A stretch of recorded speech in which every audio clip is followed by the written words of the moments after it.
బిర్యానీలో పీసులు ఉండాలి, వీడియోకి డిస్క్లైమర్ ఉండాలి. నీకు అర్థమవుతుందా? అరే ఆగండి ఆగండి మావా బ్రోస్, మీ నుండి ఎక్స్పెక్ట్ చేసేది చిన్న లైక్ చేస్తారని ఆశిస్తున్నా. అలాగే ఈసారి ఆరెంజ్ కప్ ఏ ప్లేయర్ కొడతారనుకుంటున్నారో తప్పకుండా కామెంట్ చేయండి. ఇక మొదలెడదామా? కొడుకు కాటరమ్మ కొడుకు, ఈ సీజన్ లో ఆరెంజ్ క్యాప్ హోల్డర్ అయినా, ఈ సీజన్ లో నెంబర్ 1 ప్లేయర్ అయినా కొడుకే ఈ కాటరమ్మ కొడుకు. చూస్తున్నారు కదా ఈ పులి ఆడే ఆట ఏ విధంగా ఉందో. ప్రతి మ్యాచ్ లను ఒక్కొక్క బౌలర్ ని వట్టిగానే సంపి పడేస్తున్నా. జరిగిన 9 మ్యాచ్లకి ఏకంగా 425 రన్స్ కొట్టి నెంబర్ 1 ప్లేస్ లో ఉన్నా. ఈసారి 100 అయినా 106 అయినా ఆరెంజ్ క్యాప్ మాత్రం ఈ పులిదే. అరే చూసేకి బుడ్డో లెక్కున్నాడు, వాడికున్నది 15 ఏండ్లే అని అంచనా వేయకండి. ఈ సీజన్ లో ఏకంగా 400 రన్లు కొట్టి నెంబర్ 3 లో ఉన్నా.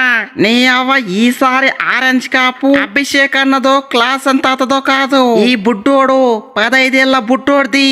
అరే ఒక్క ఆరెంజ్ క్యాపే కాదు, ఈ సీజన్ లో హైయెస్ట్ సిక్సెస్ కొట్టింది కూడా ఈ బుడ్డోడే. నీ అవ్వ 9 మ్యాచ్లకి ఏకంగా 37 సిక్స్లు. అది పిల్ల బచ్చా బౌలర్లు కాదు భయ్యా, వరల్డ్ డేంజరస్ బౌలర్లు. ఒక్కొక్కరిని రఫ్ ఆడిచ్చా. అది 180నో 190నో స్ట్రైక్ రేట్ కాదు, ఏకంగా 238 స్ట్రైక్ రేటు. అది ఈ సూర్యవంశీ రేంజ్ అంటే. అరే బుడ్డోడా, ఓపెనర్ గా వచ్చినే ఆరెంజ్ క్యాప్ లో నెంబర్ 3 లో ఉన్నావు, కానీ నెంబర్ 4 లో వస్తున్నాడు ఈ కాటరమ్మ కొడుకు కూకట్పల్లి క్లాస్ అను. బాయ్స్ టేబుల్ లో చూసు కదా ఏకంగా నెంబర్ 2 లో ఉన్నా. అయినా ప్రతి మ్యాచ్ లో చూస్తున్నారు కదా ఏకంగా 29 రన్స్ పైన కొడుతున్నా. ఇది ఈ క్లాస్ అన్ బాబాయ్ ఆట అంటే. జరిగిన 9 మ్యాచ్లకి ఏకంగా 414 రన్స్ కొట్టినా.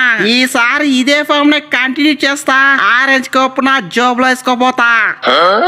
ఈసారి బ్యాక్ టు బ్యాక్ కప్ అయినా ఆరెంజ్ క్యాప్ హోల్డర్ అయినా ఈ కింగ్ కోహ్లీదే. ఈ కింగ్ ఒక్కసారి డిసైడ్ అయితే వారు 1 సైడే. నెక్స్ట్ మ్యాచ్ లో ఒక 50 రన్స్ కొడితే చాలు నెంబర్ 4 లో ఉన్న నేను ఏకంగా నెంబర్ 1 లో అడుగు పెడతా. అరే మీరైతే డిసైడ్ అయిపోయినరా అబ్బాయిలో, ఈసారి ఆరెంజ్ క్యాప్ మాత్రం ఈ కింగ్ కోహ్లీదే అని. ఆరెంజ్ క్యాప్ అంటే గుజరాత్ ప్లేయర్, గుజరాత్ ప్లేయర్ అంటే ఆరెంజ్ క్యాప్. వస్తే ఈ గిల్లుకి రావాలి, లేకపోతే సాయి సుదర్శన్ రావాలి. ఈసారి మనోడంతా ఫామ్ లో లేదు కాబట్టి పక్క ఈ గిల్లకే రావాలి. అయినా ఆరెంజ్ క్యాప్ రేస్ లో నెంబర్ 5 లో ఉన్నా. ఒక్క మ్యాచ్ లో ఒక సెంచరీ కొడితే చాలు ఎక్కడో ఉన్న నేను దూసుకొచ్చి ముందడుగేస్తా.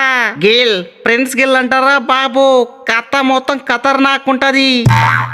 రాహులు ఆరెంజ్ క్యాప్ అంటే రాహుల్. ఒక్క మ్యాచ్, ఒకే ఒక్క మ్యాచ్ ఎక్కడో ఉన్న నేను ఏకంగా ఆరెంజ్ క్యాప్ రేస్ లో పడ్డా. లాస్ట్ మ్యాచ్ కొంచెం ట్రబుల్ ఇచ్చేపాటికి కొంచెం వెనక పడ్డా, కానీ నెక్స్ట్ మ్యాచ్ లో వట్టిగానే కంబ్యాక్ ఇస్తా. ఈ రాహుల్ ఆరెంజ్ క్యాప్ పవర్ ఏంటో చూపిస్తా. అయినా రికార్డులు బద్దలు కొట్టాలన్నా, ఏదో ఒక రికార్డు సొంతం చేసుకోవాలన్నా ఈ రాహుల్ కే సొంతం. అయినా ఈ సీజన్ లో మోస్ట్ ఫిగర్ 150 రన్స్ కొట్టి ఒక చరిత్ర తిరగరాసా. నెక్స్ట్ మ్యాచ్ వట్టిగానే సెంచరీ పిసుకుతా, ఆరెంజ్ క్యాప్ నెంబర్ 1 హోల్డర్ అవుతా. అనుకోండి మీరైతే అలానే అనుకోండి. నీ అవ్వ ఎవరిని కొట్టి ఆరెంజ్ కప్ లో ఎవరు నెగుతారో చూద్దాం. నీ అవ్వ ఈసారి మాత్రం ఈ పులి ఆరెంజ్ క్యాప్ పై కన్నేసింది. నరుకుతా వట్టిగానే ఒక్కొక్కరిని నరుకుతా. ఈ సీజన్ లో ఈ పులి తడాకా చూపిస్తా.